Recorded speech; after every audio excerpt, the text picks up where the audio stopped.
Assalamualaikum warahmatullahi wabarakatuh. Salam sejahtera bagi kita semua. Kami dari kelas PBSIC tahun 2022, kelompok 8, akan mempresentasikan hasil kerja kami tentang psikologi feminitas. Akan tetapi sebelum itu, untuk menggugah semangat, kita akan mempersembahkan yel-yel kami. Langsung saja, 1, 2, 3. Kelompok 8. Boom, boom, boom. Ready, go, Ready, go. go, go. 1, 2, 3. Hey yo, Hey yo, Kelompok 8.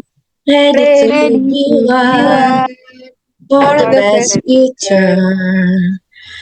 Hey Hey yo, yo, kelompok kelompok 8. Ready to be one one. together till the end.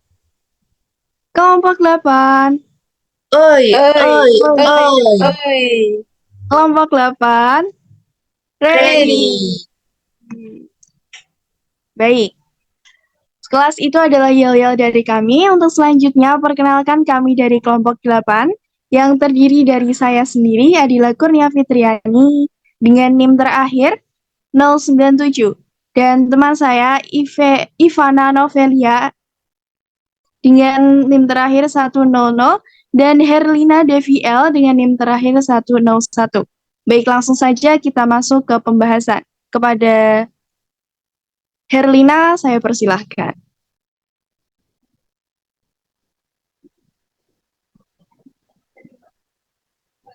Oke, baik teman-teman. Sebelum kita tahu lebih dalam mengenai psikologi feminitas, kita tahu bahwa sejak dulu masyarakat menganggap pria sebagai pihak yang berhak menempati hierarki tertinggi. Menurut mereka, pria lebih superior daripada wanita, sementara wanita dilihat sebagai pihak yang lemah dan harus patuh. Terbukti hingga saat ini masih banyak masyarakat yang mengatakan untuk apa pendidikan tinggi? Toh nanti hanya jadi ibu rumah tangga dan semacamnya. Ucapan seperti itu bukanlah hal yang baru, terutama bagi para wanita. Nah, berangkat dari hal itulah psikologi feminitas itu ada. Psikologi merupakan bidang ilmu yang mempelajari mengenai mental, perilaku, dan perasaan suatu individu. Kemudian feminitas atau feminim adalah sifat-sifat yang melekat pada perempuan, baik dia seorang feminis ataupun bukan. Nah, dalam feminis ini ada beberapa aliran, diantaranya ialah aliran liberal, aliran radikal, aliran marxis, dan aliran psikoanalitik. Aliran liberal ini muncul dilatar belakangi karena perlakuan yang menempatkan perempuan bergantung di bawah laki-laki dalam bidang ekonomi, serta kekangan bagi perempuan untuk bekerja dan menaikkan derajat dalam bidang ekonomi, sosial, budaya, dan pendidikan. Penyamarataan hak dalam beberapa bidang tersebut yang diperjuangkan oleh feminisme liberal. Kemudian feminisme radikal. Disebut radikal karena anggapan bahwa kemampuan reproduksi pada perempuan adalah kutukan. Kaum ini memperjuangkan anti-pornografi yang dianggap sebagai simbol penindasan laki-laki terhadap perempuan. Kemudian feminisme marxis, meyakini bahwa keadaan sosial ditentukan secara sadar, sehingga secara sadar dapat diubah. Secara politik, perempuan memiliki kekuasaan dalam menentukan kehidupan, tetapi terampas oleh budaya patriarki. Kemudian yang terakhir adalah psikoanalitik, berangkat dari pernyataan Sigmund Freud yang menyatakan bahwa perempuan adalah makhluk yang tidak lengkap. Keadaan ini membuat iri perempuan karena tidak memiliki penis seperti laki-laki. Bahkan hal ini disebut sebagai suatu penyakit. Feminis psikoanalitik menolak teori Freud ini. Perbedaan antara laki-laki dan perempuan hanyalah bahwa perempuan haid, mengandung, melahirkan, dan menyusui. Selebihnya tidak ada yang membedakan. Nah, jadi kesimpulannya adalah psikologi feminitas ini apa? Psikologi feminitas ialah pendekatan psikologi yang menganalisis pengaruh ketidaksetaraan dalam relasi gender dan perilaku antara dua jenis kelamin yang berbeda. Nah, tujuan dari psikologi feminis adalah untuk memahami individu dalam aspek sosial dan politik yang lebih besar dalam masyarakat. Next. Selanjutnya kita akan masuk ke dalam materi tokoh psikologi feminitas. Yang pertama, Ada tokoh psikologi bernama Karen Horney. Ia merupakan seorang pelopor dari psikologi feminin di tahun 1967. Ia terkenal lewat esainya sendiri tentang psikologi feminin yang ditulis dari tahun 1922 hingga tahun 1933. Yang kedua, ada seorang psikolog feminis yang bernama Lenore Walker. Ia mengguncang dunia dengan hasil penelitiannya tentang sindrom perempuan teraniaya atau battered woman syndrome. Yang ketiga, ada Mary Wollstonecraft. Ia merupakan seorang tokoh feminisme liberal kesetaraan pendidikan bagi perempuan. Di tahun 1792, Mary membuat karya tulis yang berjudul Vindication of the Right of Woman, yang isinya dapat dikatakan meletakkan dasar prinsip-prinsip feminisme di kemudian hari. Yang keempat, ada John Stuart Mill dengan bukunya yang berjudul The Subjection of Woman di tahun 1869. Nah, mereka berdua ini merupakan pemikir yang membuat buku bertema tentang moralitas perempuan.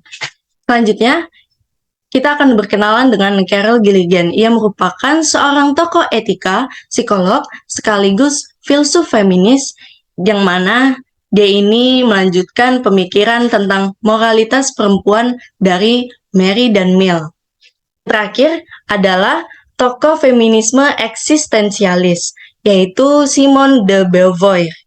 Simone ini merupakan seorang filsuf wanita yang berasal dari Prancis, sekaligus ia merupakan tokoh feminisme modern yang paling menonjol di abad ke-20.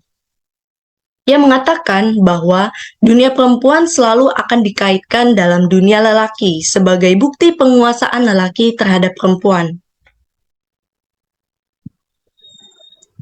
Oke, baik. Setelah kita mempelajari tentang tokoh-tokoh psikologi feminitas, selanjutnya kita akan mempelajari tentang teori psikologi feminitas. Di sini ada 4 teori, yakni teori Karen Horney, teori feminis Simone de Beauvoir, dan teori Carol Gilligan, serta teori Leonore Walker. Nah, pertama adalah teori Karen Horney. Teori ini disebut juga dengan teori kepribadian, yakni berpandangan bahwa masa kecil seorang individu akan banyak membentuk kepribadian di masa dewasa. Pemikiran Horney terhadap psikoanalisis yang banyak dipengaruhi oleh Freud. Namun, tak jarang pemikirannya juga berseberangan dengan pemikiran Freud terkait psikologi wanita. Horney menentang keras konsep Venus envy karena merasa pandangan tersebut sangat merendahkan wanita. Ia berpandangan bahwa rasa iri yang dimiliki wanita terhadap pria lebih disebabkan oleh peran pria dalam konstruksi sosial yang selalu superior, sehingga menyebabkan wanita dinomorduakan dan kesampingkan hak-haknya. Yang kedua adalah teori Carol Gilligan. Teori ini menawarkan konsep etika kepedulian sebagai moralitas perempuan yang menggambarkan cara yang khas perempuan dalam bereksistensi dalam relasi antar individu. Gilligan berpendangan bahwa moralitas kepedulian itu sebagai karakteristik perempuan. Ia juga mengungkapkan bahwasanya perempuan memiliki tahap perkembangan moral tersendiri karena perempuan bertumbuh dengan pengalaman yang berada dibandingkan laki-laki. Konsep ini membuat kaum feminis mulai berpikir untuk melihat kelebihan perempuan dan menjadikannya sebuah keunikan. Selanjutnya adalah teori Simone de Beauvoir. Teori ini mengungkapkan bahwa dunia perempuan selalu akan dikaitkan dalam dunia lelaki sebagai bukti penguasaan lelaki terhadap perempuan. Beauvoir memberi contoh pada institusi pernikahan yang sebenarnya lembaga yang merebut kebebasan perempuan. Nah, peta pemikiran Simone ini ada 4, yakni kebanyakan laki-laki dari mereka yang pernah menulis tentang manusia adalah laki-laki. Selanjutnya adalah nilai laki-laki atau manless menjadi sebuah standar. Laki-laki mendefinisikan perempuan sesuai dengan standar laki-laki, dan laki-laki dianggap sebagai manusia atau human being, sedangkan wanita dianggap sebagai perempuan atau female. Dan yang terakhir adalah teori dari Leonie Walker. Pada tahun 1927, 1979, ia menerbitkan kesimpulan-kesimpulan teorinya tentang fase-fase yang diambil dari kesaksian wanita-wanita yang babak belur dengan siapa ia bekerja.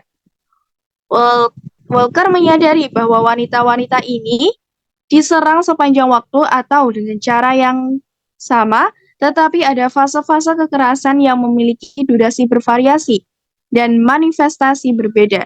Ia menetapkan pola perilaku yang serupa dalam semua situasi pelecehan dan mengamati bagaimana pola perilaku ini direproduksi secara siklus. Baik, terima kasih.